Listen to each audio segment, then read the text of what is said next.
네, 안녕하세요. 오늘은 자주 묻는 사전증여 질문, 고객들께서 많이 이제 물어봐 주시는 사전증여 질문들을 종합을 해서 오늘 정리해드리는 시간을 갖겠습니다. 안녕하십니까. 저는 다이렉트 마케팅 본부의 정원석입니다. 네, 안녕하세요. 저는 다이렉트 마케팅 본부의 김진희입니다. 오늘 아무래도 사전증여에 대한 내용이다 보니까 사전증여의 개념과 특징 한번 좀 설명을 해주시겠어요? 먼저 일단 제가 설명드리는 거는 좀 기본적인 설명이고요. 사전증여에 관련돼서 더 자세한 설명이 필요하신 분들은 저희 유튜브 들어가시면 세무법인 다솔의 양기령 세무사님이 직접 강연해 주신 거 있으니까 그거 한번 참조 바랍니다. 네, 일단 사전증여의 기본 정의는 자녀에게 증여신고를 미리 하는 것입니다. 미리 증여함으로써 펀드가치 상승분에 대한 세금을 아낄 수 있는 제도입니다. 그리고 증여세 공제 제도에 대해서도 말씀드리면 부모나 조부모 간에는 이제 10년 기준으로 미성년은 2천만 원, 성년은 5천만 원까지 증여 가능하십니다. 그리고 기타 친족인 이모나 삼촌이나 고모 같은 경우에는 10년에 1,000만 원까지 증여세 공제 제도가 있습니다. 네, 직계존비속은 부모님과 조부모님, 기타 친족은 고모와 이모 이렇게 이해하면 될까요? 네, 그렇게 이해하시면 될 것 같습니다. 이제 다음은 그럼 증여세를 신고를 언제 해야 되는가? 그리고 납부 기한, 언제까지 증여세를 납부해야 되는가? 이 부분에 대해서 조금 쉽게 설명을 해주실 수 있으실까요?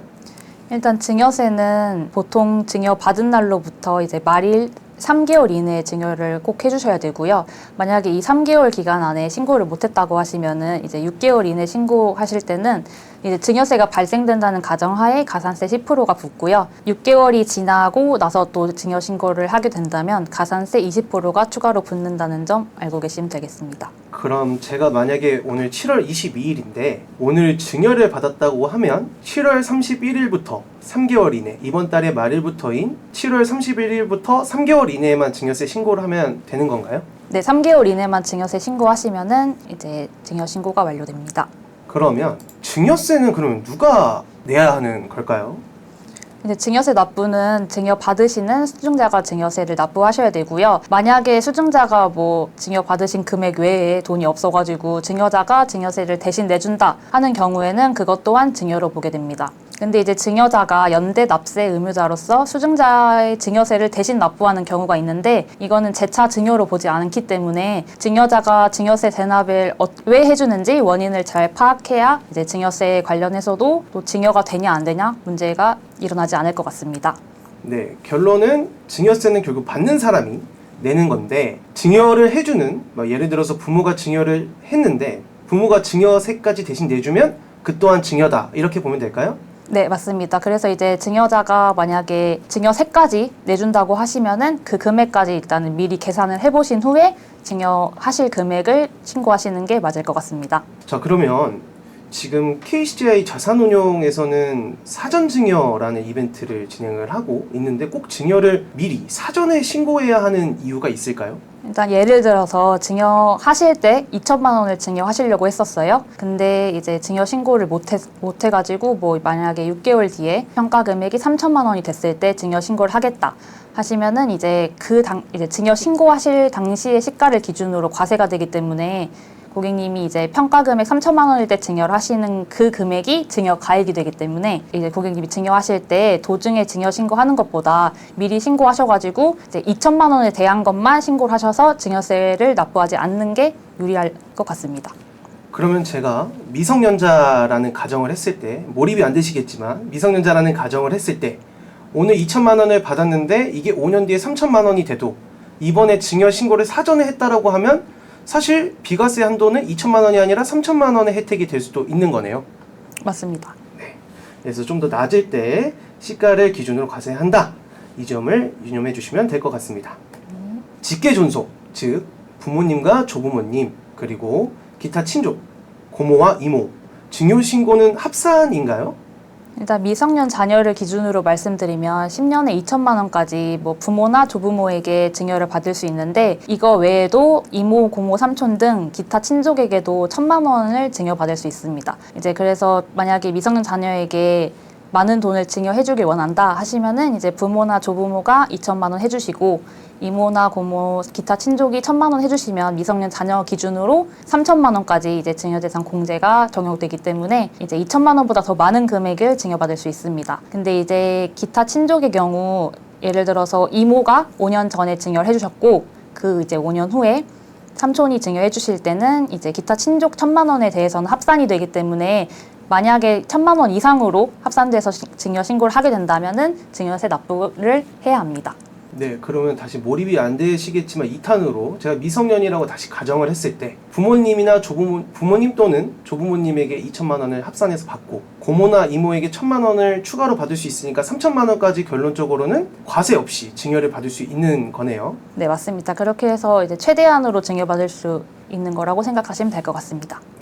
그동안 증여에 대한 증여세 신고 없이 펀드에 투자해 왔는데 그러면 이건 지금이라도 신고가 가능한 걸까요? 과거의 내역도 신고가 가능하긴 하는데 이제 저희 KCGI에서 하고 있는 거는 이제 사전 증여 신고이기 때문에 과거에 투자하신 내역을 신고하기는 불가능합니다. 하지만 이제 신고가 가능하다고 했을 때 증여세가 발생하는 미성년자 기준으로 2천만 원이 넘는 금액에 대해서는 무신고 가산세와 납부 불성실 가산세가 부과됩니다. 그렇기 때문에 이제 기간에 따라 세금이 다르게 발생하기 때문에 먼저 신고를 하시는 것보단 전문가에게 상담을 먼저 받아보시고 이제 세금과 가산세와 증여세가 얼마나 발생하는지 알아본 후에 신고하시는 것이 좋을 것 같습니다.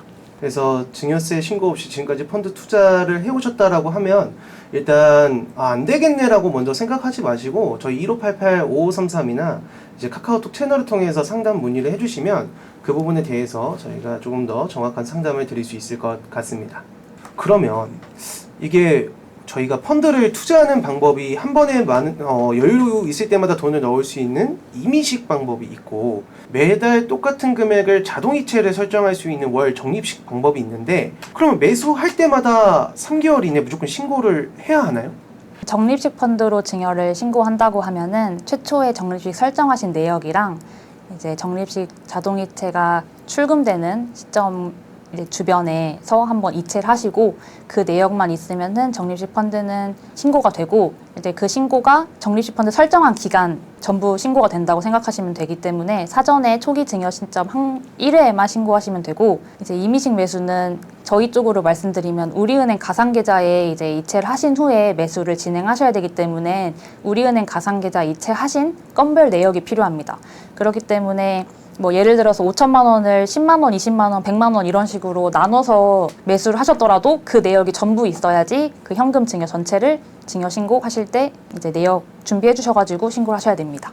그러면 고객님들 입장에서는 적립식 펀드로 초기 증여 시점에 1회만 신고를 하는 게 좀 더 고객님들 입장에서는 편리하시겠네요. 네, 맞습니다. 일단 임의식 매수하실 때 어떤 은행 한 군데에서만 이체를 하신 거라면은 이제 편하게 건별 내역을 준비하실 수 있는데 여러 은행 어플을 사용하셔가지고 이체를 하셨더라면은 그 은행별로 다 들어가셔가지고 내역을 준비하셔야 되기 때문에 임의식 매수로 하실 때는 조금 번거로우실 수 있을 것 같습니다. 그러면 뭐 아빠가 좋냐 엄마가 좋냐 이런 의미는 아니지만 증여자를 아빠로 해야 할지 엄마로 해야 할지 어떤 게 더 좋은 선택인가요? 일단은 자녀가 부모에게 증여받을 수 있는 금액은 2천만 원, 미성년자 기준으로 2천만 원으로 정해져 있기 때문에 사실 엄마가 증여하시는지 아빠가 증여하시는지는 크게 중요하진 않지만 일단 저희 자녀분 계좌에 이체하신 내역이 남아 있어야 되기 때문에 실제로 이체하실 분을 증여자로 선택하시면 되고 혹시 나중에 너무 자금이 커져서 자금 출처를 입증해야 될 경우를 대비해서 실제 돈을 낸 사람과 증여자가 동일하게끔 신고가 되면 나중에 고객님들도 편리하게 자금 출처를 입증하실 수 있을 것 같습니다. 네, 그러면 실제로 예를 들어서 한 부부가 한 분은 직장인, 한 분은 가정주부로서 일을 하는데 이제 실제적으로 직장인이신 분이 증여자로 하시는 게 나중에 자금 출처에 입증해야 될 경우가 있기 때문에 동일하게 하는 게 맞다라고 말씀을 해주시는 거죠. 네, 맞습니다. 직접 돈을 이제 벌어가지고 자녀분에게 증여하실 분으로 해가지고 증여자를 선택하셔가지고 신고하시면 될 것 같습니다. 네, 만약에 미성년자 때 2천만 원을 증여를 했어요. 근데 10년 내에 이게 성인이 되면 추가로 5천만 원을 해서 총 7천만 원으로 증여를 할 수 있는 건가요?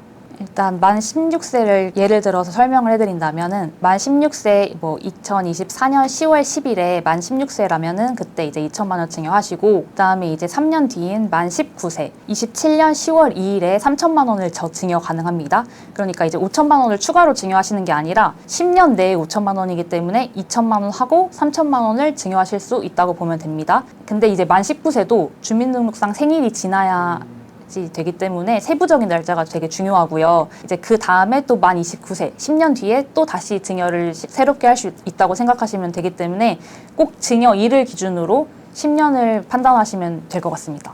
네, 결론은 성인이 되는 기준은 만 19세 주민등록상 생일 이후고 이제 미성년자일 때 2천만 원 증여를 했는데 성인이 됐다 해서 바로 5천만 원을 할 수 있는 게 아니라 증여일 기준 10년 이내라면 5천만 원에서 2천만 원 증여한 분을 뺀 3천만 원, 차액인 3천만 원만 증여할 수 있다 이렇게 보면 되는 거죠. 네, 맞습니다. 증여일 기준이라는 거를 꼭 생각하신 다음에 증여 신고하시면 될 것 같습니다.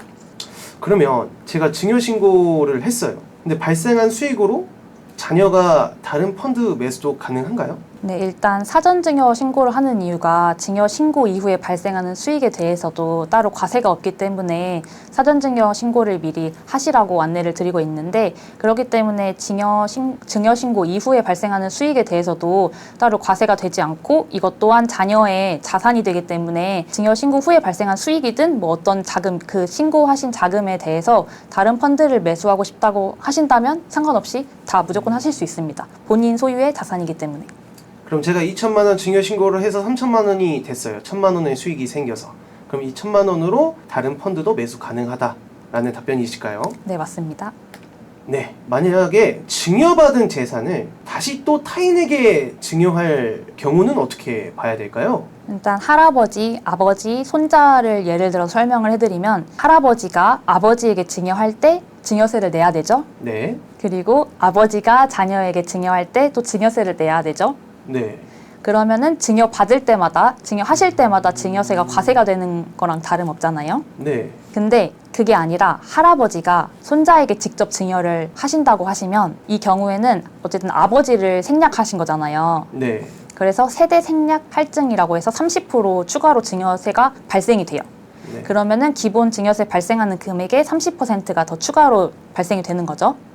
근데 그렇게만 들으면 세대 생략이 훨씬 더 세금을 많이 낸다고 생각이 드실 수 있어요. 네. 근데 이제 좀 더 쉽게 1억을 예로 들어서 설명을 드리면 이제 할아버지가 아버지에게 아버지가 손자에게 증여하실 경우 이제 1억의 10%를 증여세를 내셔야 되고 그리고 또 아버지가 아들에게 또 10%에 대한 세금을 내셔야 되는데 그렇게 하시면 총 이제 증여 받으시는 분이 2천만 원에 대한 증여세를 납부를 하게 되잖아요. 합산해서. 그쵸. 1천만 원, 1천만 원씩. 네.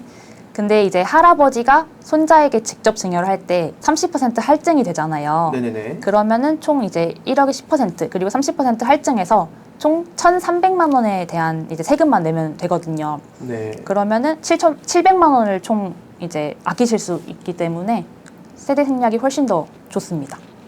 네. 세대 생략해서 조금 더 쉽게 설명을 드리면 1억에 10%이기 때문에 1천만 원이에요. 원래 증여세가. 근데 또 1억에 30%를 붙이는 게 아니라 이 증여세 1천만 원에 30% 그래서 300만 원 그래서 이게 합쳐져서 1,300만 원이다 보시면 되겠습니다. 결론적으로는 이렇게 보면 세대 생략 증여가 더 유리하다 볼 수 있겠네요. 네, 그리고 증여받은 재산을 다시 또 타인에게 증여할 수 있습니다. 증여세가 발생하지만 할 수 있습니다. 증여한 펀드가 손실이 나면 그러면 증여세를 돌려받을 수 있나요? 증여세는 수익이 나든 손실이 나든 무관하게 증여 시점의 가치로 과세가 되기 때문에 증여 이후에 자산이 하락하더라도 증여세가 환급되지 않습니다. 근데 그렇다 해도 이제 증여 후에 수익이 날 수도 있는데 수익이 나는 것에 대해서도 추가 증여세가 없기 때문에 손실이 나면 세금을 돌려받지는 못하지만 수익이 나도 증여세를 내진 않아도 된다. 결론은 이제 증여 시점의 가치로 과세가 되기 때문에 손실이든 이제 수익이 나든 증여세가 추가로 붙거나 환급되진 않는다라는 말씀이시죠. 네, 그렇기 때문에 시장 하락기에 이제 직전에 증여하시면은 훨씬 더 절세 전략이 이루어질 수 있겠습니다. 네, 아무래도 고객님들께서는 시장 하락기 이런 부분들이 아무래도 예측하기 어렵고 하실 텐데요. 언제든지 저희 1588-5533 통해서 상담을 하시고 조금 더 저희랑 포트폴리오 구성을 하면 좋을 것 같습니다. 네. 근데 적립식 펀드가 좀 편리하긴 했다고 아까 했잖아요. 만약에 적립식 펀드를 증여 신고한 금액 외에 추가로 더 증여를 하고 싶을 때는 어떻게 하면 되나요? 일단 고객님이 예를 들어서 저희 쪽에서 하고 있는 사전증여 이제 신고 대행 서비스로 18만 9천 원 120개월의 적립식 펀드를 증여 신고를 하셨는데, 이거 외에 뭐 예를 들어서 목돈이 생기셔서 임의식으로 매수를 하실 수도 있고, 신규로 적립식 설정하셔가지고 그걸로도 이제 예를 들어서 운용을 하게 된다고 하면은, 이제 증여 신고를 하지 않은 금액에 대해서는 나중에 추후에 사용하실 때 피부양자의 생활비나 교육비 등으로 사용하시면 이거는 비과세 증여 재산의 항목으로 국가에서 잡아뒀거든요. 그래서 이제 그 용도로 사용하시면 2천만 원 한도를 다 채우셨더라도 증여세 없이 자녀분이 뭐 생활비나 용돈이나 학자금 같은 걸로 사용하실 수 있기 때문에 그렇게 따로따로 운용을 하실 수 있습니다. 그리고 저희 앱 보시면 이제 서브 계좌라고 해서 나눠서 보실 수 있게끔 되어 있어요. 그래서 이제 적립식 펀드 신고하신 거는 나중에 원하신 용도로 사용하시면 되고, 그 외의 목적으로 적립식이든 임의식이든 서브 계좌가 열려 있으면은 그거는 말씀드렸던 비과세 증여 대상으로 사용하시면 좋을 것 같습니다.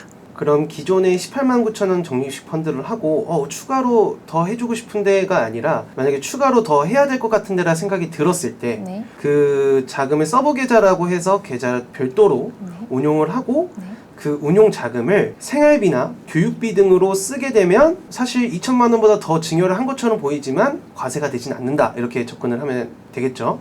네, 맞습니다. 평소에 이제 상담할 때 보통 대학 자금이 워낙 크게 돈이 들기 때문에 너무 크죠. 네, 그 용도 때문에 이제 증여 신고를 고민하시는 분들이 있었는데, 그럴 때마다 말씀드리는 게 나중에 비과세 용도로 사용하실 수 있기 때문에 학자금 용도로 따로 운용하시고, 이제 자녀분이 나중에 집을 산다거나 아니면 창업을 한다거나 할 때 이제 필요한 자금을 미리 하시는 거라면은 그거는 증여 신고하신 용도로 적립식 설정하신 거 사용하시면 될 것 같습니다.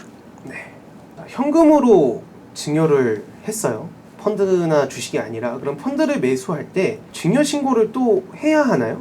일단 이미 현금 2천만 원을 직접 증여 신고를 하셨다면 이제 그 증여 신고 하신 내역으로 펀드 매수할 때는 따로 증여 신고를 하지 않아도 됩니다. 근데 뭐 현금 2천만 원을 임의식 매수해가지고 이제 신고 안 한 현금 2천만 원을 이제 매수하셨다라면은 그거는 꼭 신고를 하셔야 됩니다. 근데 그거는 이제 아까 말씀드렸던 이체 내역 이 꼭 필요하기 때문에 현금 2천만 원 이체하신 이체 내역만 준비되어 있으면은 증여 신고하시고 운용 가능합니다. 그럼 자녀가 외국 국적을 가지고 있는데요. 그래도 증여 신고가 가능한가요? 일단 이 내역은 저희 고객님들 중에 별로 없긴 한데 외국 국적 관련해서 한번 신고한 적이 있어가지고 준비한 내용인데, 일단 저희 나라에서 증여 신고하는 거는 국적보다는 세법상 거주자인지 비거주자인지가 가장 중요한 요소입니다. 일단 거주자 자녀의 경우에는 외국 국적을 가지고 있더라도 한국에서 183일 이상을 체류하면 거주자로 간주되기 때문에 우리나라에서 증여세 신고가 가능합니다. 근데 이제 비거주자 경우는 이제 한국 내에 주소가 없거나 183일 이상 체류 이력이 없다면 뭐 저희 국적이 있더라도 비거주자로 보기 때문에 증여세 신고에는 제한이 있어요. 그래서 저희가 이번에 했던 거는 원래 사실 과거의 내역으로 해가지고 그 이제 손자분께서 외국 국적을 갖기 전, 그러니까 이제 거주자이실 때의 내역으로 해가지고 그때의 기준일자로 한번 신고를 도와드린 적이 있어서 그렇게 해서 이제 증여 신고를 완료해드렸습니다. 네, 183일 이상이 좀 어려우시면 반년 이상은 무조건 있어야 된다라고 이해를 하면 좋을 것 같습니다. 요즘 정부에서 이제 아동수당도 되게 주는 걸로 많이 알려졌는데, 이 아동수당 받은 것으로도 펀드 매수할 때 증여 신고가 필요할까요? 네, 일단 아동수당은 비과세되는 증여 재산으로 잡히기 때문에 자녀 계좌에 직접 받는 아동수당 같은 경우에는 증여에 해당되지 않을 것으로 봅니다. 그래서 이제 예를 들어서 18만 9천 원에서 10만 원은 아동수당으로 이제 매수를 하고 8만 9천 원을 부모님이 이제 하시더라도 이거는 어쨌든 증여 재산이 잡히지 않는데 그 10만 원이 그냥 노는 계좌에 있는 것보다는 투자하시는 게 훨씬 더 좋기 때문에 아동수당 관련해서 한번 넣긴 했는데, 이제 그렇게 투자를 하셔도 되고, 아니면은 부모님께서 따로 18만 9천 원 하시고 아동수당 10만 원을 따로 또 매수 임의식이나 뭐 적립식으로 투자하셔도 이거는 증여세 나오는 뭐 증여 재산이 아니기 때문에 아동수당을 이제 받으셔가지고 적절하게 사용하시면 좋을 것 같습니다. 네, 그러면 아동수당 10만 원에 이제 고객님들의 돈 8만 9천 원 합쳐서 사전증여를 적립식으로 하는 것도 되게 좋은 방법일 것 같네요. 그렇게 하시는 것도 좋고 뭐 아까 말씀드렸던 아동수당 이제 10만 원으로는 학자금을 위해서 따로 운용하시는 것도 자녀분이 증여받을 수 있는 최대 금액 많이 받을 수 있는 전략 중에 하나로 사용하셔도 좋을 것 같습니다. 네, 아무래도 돈을 그냥 두는 것보다는 투자를 통해서 자산을 증식하는 게 네. 어쨌든 좋다 이렇게 이해를 하면 되겠네요. 네, 맞습니다. 네, 현재 이제 저희 회사 KCGI 자산운용에서 진행하고 있는 이 사전증여 신고 대행 서비스 최근에 굉장히 뜨거웠어요. 네. 이 부분에 대해서 좀 간단하게 설명을 한번 해주시면 좋을 것 같아요. 네, 일단 뜨거웠던 만큼 지금 벌써 4번째로 오픈했고요. 일단 역시 대단합니다. 네. 일단 성년 자녀의 경우 이제 10년 120개월 동안 월에 47만 4천 원씩 적립식 펀드로 증여를 하실 경우에 이제 원금은 5,668만 원으로 5천만 원보다 더 많은 금액을 더 증여하실 수 있고요. 미성년 자녀의 경우에는 18만 9천 원씩 120개월 설정하시면 원금은 2,260만 원 정도 되고요. 2천만 원보다 훨씬 더 많은 금액을 증여하실 수 있는데 고객님들이 종종 이제 47만 4천 원 10년이나 18만 9천 원 10년이나 계산해 보면은 5천만 원 2천만 원 넘는데 이렇게 증여 신고해도 과세가 안 되냐라는 질문을 많이 해주시는데 저희가 적립식 펀드로 증여 신고를 하는 이유는 국가에서 유기정기금 평가 방식이라고 해서 연에 3%씩 할인된 금액으로 증여 신고를 해줘요. 그래서 이제 성인 같은 경우에는 4천만 원 이제 후반대로 증여 신고가 되는 거고 미성년자는 1,998만 원 정도의 금액으로 증여 신고가 되기 때문에 따로 세금은 나오지 않으니까 걱정 안 하시고 저희 쪽에서 적립식 펀드로 사전 증여 신고하셔도 좋을 것 같습니다. 위정기금 평가 방식을 좀 더 쉽게 설명드리면 오늘의 1,000원 가치와 10년의 1,000원의 가치가 다르기 때문에 국가도 그 부분을 이제 인정을 하고 그 부분을 이제 통화 가치 반영해서 그렇게 할인한다라고 이해하면 되겠네요. 네, 그 적립식 펀드에만 이제 그거는 적용이 되는 거고요. 임의식으로 매수하실 때는 그냥 이제 현금으로 매수하신 금액만 증여되기 때문에 적립식이랑 임의식 매수하신 내역을 증여 신고하실 때 증여 신고되는 금액이 다르다는 점은 알고 계셔야 됩니다. 네, 오늘 강연은 이제 이 정도로 마무리하면 될 것 같습니다. 저희가 앞으로 더 좋은 컨텐츠를 가지고 고객님들께 더 유익한 정보를 전달할 수 있는 이런 강연을 기획하도록 하겠습니다. 저희 지금 이벤트 많이 하고 있어가지고 저희 홈페이지 보시면 다양한 이벤트 참여하실 수 있고요.